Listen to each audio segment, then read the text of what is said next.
Hello, fellow furries. Before we get started, I would just like to announce that I have started my own Discord server, and it's actually honestly pretty useful and pretty active. Far more active and useful than my Telegram was, so I've really put some focus on that. We've already got some of our Discord friends in there. I'm going to actively promote it because I love talking with you guys outside of these videos, and I did find it useful to actually meet two people that were in my Discord server at Furpocalypse, which, yep, I did it. I went to my first ever furry convention, and what a wild ride. See, something interesting that I noticed was, for the longest time, I've been thinking only about fursuits and not so much about the people inside them. So it was interesting to go to the furry convention and see, yeah, there were actually still a lot of people with their heads off. But there were also an equal amount of people that didn't take their heads off. For example, one of the most shocking examples is there's a TikToker named Peebs, and I've never seen him with his head off. Went into the headless lounge, got to see him take his head off for a minute. I was like, should I be seeing this? Of course, I didn't take any photos in there or anything. The headless lounges were crazy because there were people in the headless lounges that would take their heads off that I would never see their head off outside. So I know some people can handle the heads being on. I've only showed my head once on YouTube. But, you know, some people just don't care. I've learned that a lot of people, I ask them, like, is it okay if your head's in the video for a second? I try not to. But the reality is, with so many furries there, some of my YouTube videos are going to have the heads caught in them. Either that or I have to throw everything away. But they're usually like away in the background. But that does bring me to some missed opportunities that I definitely have to work on. I mentioned Peebs. I went up to him, talked to him once for like a second, and then kind of got starstruck, I guess, because I walked away in the other direction. Now, I would say I don't think that would be the case with like Finn the Panther if I met him, because I would actually have stuff to talk to him. I've talked to him before in Discord. I have to thank him. Peebs, I don't know that well. I just watch his TikTok. Finn, yeah, I don't know him personally, but I feel like I could actually have a conversation with him. So I'm still hoping to meet Finn someday. Although I am worried that I'll be even more starstruck and not even be able to say a word if I do. It's easy to say it in Discord. But other things other than missed opportunities, I will say that first night I got there, man, they weren't joking about Furpocalypse being a party con, because the first night I was there, I actually ended up going to the party that night. That was Friday nights. It was a party night. I went out there. I did a little bit of dancing with everyone. And then I ended up, going to bed and not sleeping. Ugh. And I don't blame the roommate for this. It was a very bad bed. They were doing upgrades to this hotel, but they clearly haven't replaced the beds yet. And also, I think like the temperature was not set right. I don't do well outside of my own bed. And it was just terrible. So I didn't sleep. And this did, unfortunately, negatively impact me. That and something that's my own fault that I got to remember to not do next time. Next time, I'm bringing my own food, because I was somewhere I didn't know. That night, I didn't really eat anything. I know, 6-2-1 rule. I broke it. Don't break the 6-2-1 rule. I will remember that now, because it did result in being a little sick the next night. Didn't result in a great Saturday, to be honest. So on Saturday, I actually started my volunteer work. There was no volunteer coordinator. I guess something happened to them, so we were all just kind of winging it about where we went. Like, we need someone here, we need someone there. And my first job as a volunteer coordinator was not in suit, badge checking. I got registered that morning, and then I went to the dealer's den where I did actually take a look at a couple of fursuit makers first. And then when it came my turn, I was badge checking for 2 hours. It was cold, but eventually we got permission to like shut the door. And I was just badge checking. I was like, you got a badge? Good. You got a badge. There were a couple of people I had to turn away who didn't have their badges yet. And I'm like, sorry, you got to go back. You got to go to registration. I know it's a long line, but you got to go get your badge to come in here. And then I ended up doing that later that night for an 18 plus panel. Can't say what that was about, but yeah, didn't interest me, but I did get to sit outside it at least. But in between those two panels, something good did happen that day. I went to the charity auction to help them. I counted money, and then I found out what I wanted to do. I found out about the bucket brigade. And I signed up, and I did go out for 4 straight hours in this thing. I took the head off for like 2 minutes to turn in the bucket one time in between the 4 hours. So it was 4 hours, 15 minutes. So it was 4 hours in this thing, and then 2 hours. 2 segments of 2 hours. And I mean, I had a blast. I realized once and for all that I really didn't care what people thought. I started the bucket brigade like this to donations. No one was giving me donations. So I started like, donations. Like, donations, come on. And someone gave me change. I was like, you know what? Jingle, jingle, jingle. Like, I was going around holding it out to everyone. And somehow I did another 2 hours the next morning to hit my 12-hour goal, which gives me this sweatshirt for free, which would have been $50. So I got it for free for volunteering. Yay. But also, I got the experience of, like, I really don't care. Like, I was going up to people, donations here. And I ended up getting almost $300 in donations from those 5.5 hours or 5 hours, 40 minutes. I don't know the exact time. I don't know the exact money. I know it's over 200, close to 300. And I know I ended up actually coming in third for donations. I was actually in second for a while, but someone named Takala came in at the last minute with a bucket when I had decided on my second day. The Saturday night I had gotten some food in myself, and Sunday, and I actually got some sleep. So Sunday honestly went way better. I did some panels, I did some more bucket brigade, I tried to socialize a little more. Saturday night I hadn't partied quite as much because of how I was feeling. But something that did happen Saturday was the parade. My first ever fursuit parade. Now, Saturday, I did actually watch the video I'd taken Friday night. And again, I was holding it too far down here. I was scared of people seeing me videotaping. So video that night didn't come out that great.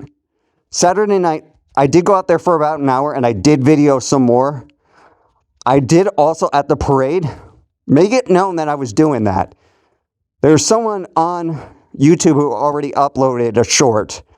I watched it this morning. I forgot the YouTuber's name. They're small too. Even smaller than me. But I was just holding it up like this. You know what? Screw it. During the fursuit parade, holding it out. Everyone saw that camera. Everyone was being captured. I know the fursuit parade is going to be a great video. And some of the video from Saturday afternoon and night and Sunday is going to be good too. Not Friday night, not Saturday morning, but I still think I can probably squeeze 3 videos out of this. And White Shadow, my old mod, is going to let me use their music for free. So we've got that. I didn't go to any room parties, like I said, unfortunately. There were several untaken chances. I didn't go to that many panels, but I think it's because I really wanted this con to be more for me. I didn't really plan it that well. That's something I'm gonna definitely do for After New England. I'm already making plans. I was invited to a few room parties, but I never followed through because, as I said, I just wasn't feeling good Saturday night. My own fault, and definitely gonna not make that mistake at Anthem New England. Now, one thing I did do Sunday, I attended a panel about how to host your own fur meet. Did pick up a couple of tricks that I didn't know there. I will say that. A lot of it was stuff I already had figured out, but there was some stuff I hadn't. And I'll definitely try to go to that person's fur meet in New Hampshire, for example. And I did the dance competition. I talked before about how much I loved the dance competition, watching the dance competition at Anthem New England. At AnthroCon. So to actually get to see one IRL, yeah, it hits differently. To actually see it with your own eyes, the dances that everyone was doing, I was like, yeah, I don't think I can do that. Or more specifically, I don't think I really want to put that much effort in. The more I think about it, the more I think, like, next year's theme for Apocalypse is rock and roll. It's scary rock and roll. I forgot the exact name. It's like terror rock or something like that. But it's kind of rock and roll themed. I heard some furries say, like, oh, let's make a band. I love classic rock and roll. So honestly, I should start planning for that theme, because that's a theme that I can actually understand and get behind. I got to get back into the VR chat, and start singing again in furry karaoke. I've been practicing my singing, so I think that's what I want to do. Singing, not dancing. One other thing I did do is I went to the closing ceremony. I couldn't be there for opening because I was working. But I went to the closing ceremony before I left. And they did say if you're a volunteer, stand up. I was in my head, so I was like, screw it. And I stood up. I was like the second person to stand up. And, they gave all the volunteers a round of applause. So I did get recognized for that. Although I'd say with 6 hours of volunteering about, I'd say a lot of people at the con probably saw me. Let's see, what else? As I said, the Discord server, I did end up talking to 2 people on my Discord server and planning to meet up. One of them, I had just taken my head off for a rest, but they said that they had time available. That was Barm the Bear. I was like, okay, I'm putting the head back on. And I went back down there, although that was on Sunday, so I was feeling better. Although I did end up taking the head off because he ended up tricking me to get my head off with some candy. But I've said before, I really don't care. In the videos like this, when I'm playing the character, sure, I'm going to keep the head on. But something like that, yeah, I'm going to take it off. Maybe I'll get more use of the headless room in the future. But, I was just, I was meeting someone. I saw their real face, so I don't mind if they see mine. Like I said before, I actively promote this stuff on my IRL Facebook. It's not very hard to find my real face. Let's see, what else? One thing I'm disappointed on is I didn't do more TikToks. Socialization is one of the big issues that I still have to work on. The con, I thought I was doing well with it, but that's because I was usually at smaller meets. Now, for example, the Salem meet went great. I was there for hours, I talked to them, and actually one of the people I met at the Salem meet was the person that walked with me in the fursuit parade. So you'll see her next to me in the fursuit parade. She walked with me. I had met her only a week ago at the Salem meet, but she walked with me. So I had someone. I wasn't all alone in the parade. Let's see. I still feel kind of like I'm finding my place in the fandom. I feel like the first chapter of my journey is over now that I've been to a fur convention. I know what I need to still work on, but first chapter is over. I'm still a new furry, but I am experienced. I've been to a con. I know what to expect now. And as disappointed as I am that I didn't do more, the reality is this. I still had a great time at the Fursuit Parade. I still think it was 100% worth going there. And I'm sure everyone is going to love the fursuit video I took. I talked about one bad video I got, but everything else is going to come out great. The Fursuit Parade, the rest of the time I was walking around holding it up like this, I'm sure those shots will come out fine. I'm going to have a lot of editing to do, but I can probably make three videos out of this. And one thing I did not expect,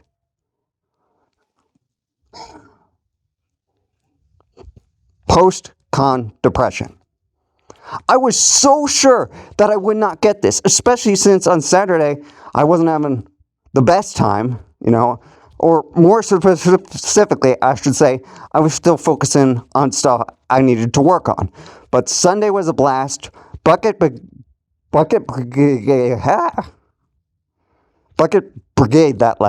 that Saturday night was great. I think one thing that was keeping me back was at the moment I am having, as I said last week, a bit of job issues, some health insurance issues. But ultimately, I was able to put that aside for a while at this weekend at Furpocalypse to have some fun. I didn't buy anything because in the back of my head, that was still there. Unfortunately, I didn't buy anything. But also, as I've said, I'm planning to commission a fursuit. I did talk to some makers there, actually, and reach out to another maker. I have a new backup that's in Canada. A new backup that's also in Massachusetts. Now, if I don't get the choice, if One Fish Studios doesn't, my backup maker is now Crystal Fursuit Makers, not the Chinese place, and not the one in Canada, the one in Massachusetts.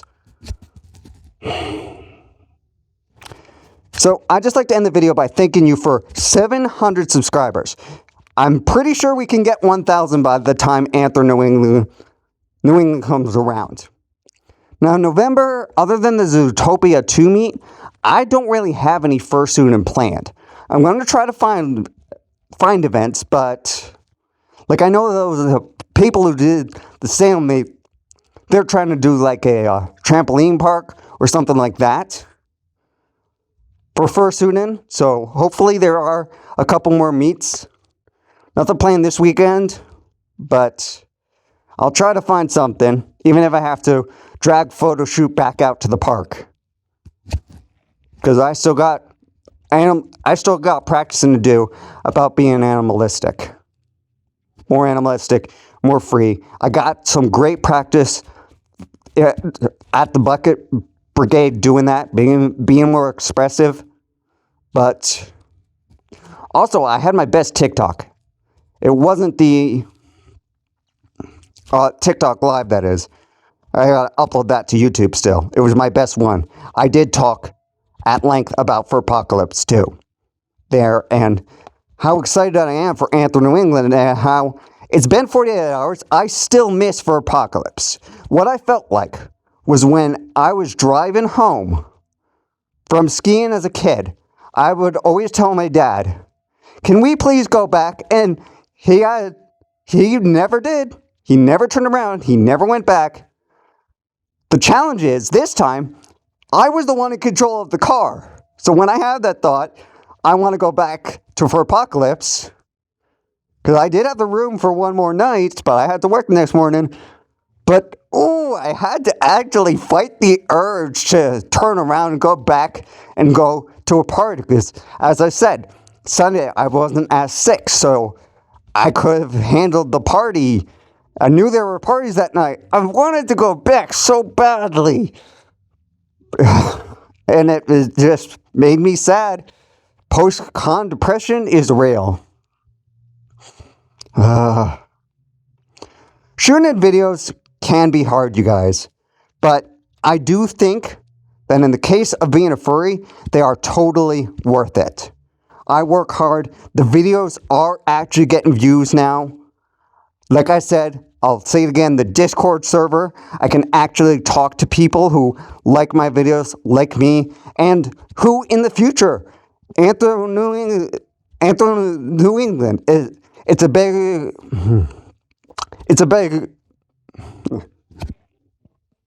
stupid mouth.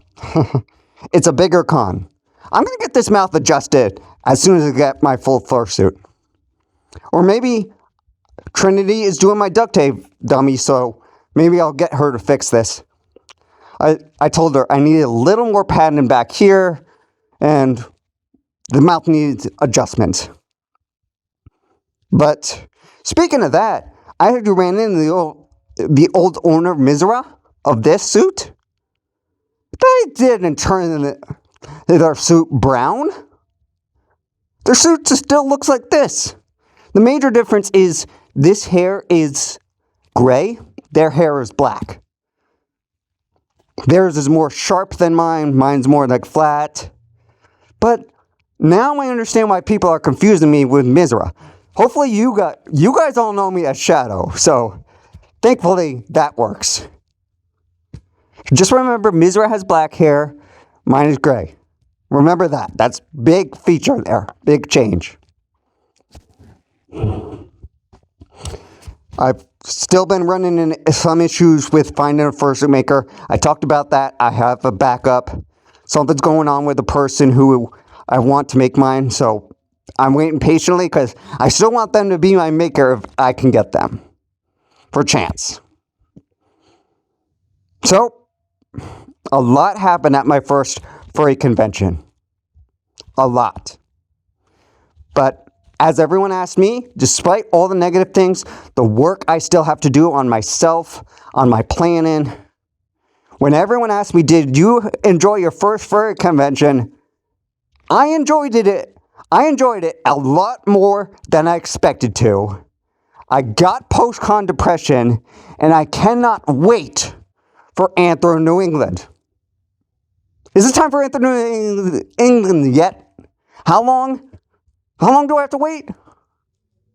It's November, so 2.5 months? Really? Ugh. Man. Well, at least I got a Furpocalypse shirt. Like, I'm literally gonna post this after I make this video. I'm gonna post this with my IRL face on my Facebook photo and say, yeah, I'm not getting out of the furry fandom. Not any chance. I already knew that, but now it's like, nope, there is no escape. I've been to a furry convention. Chapter 1 of being a furry is over.